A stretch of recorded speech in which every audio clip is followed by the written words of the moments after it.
ويوم يحشر أعداء الله إلى النار فهم يوزعون حتى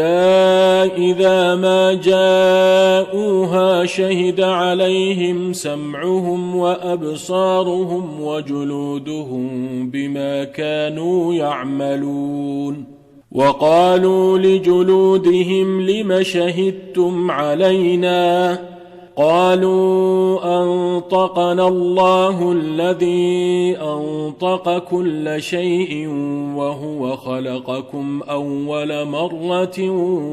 وإليه ترجعون وما كنتم تستترون أن يشهد عليكم سمعكم ولا أبصاركم ولا جلودكم ولكن ظننتم أن الله لا يعلم كثيرا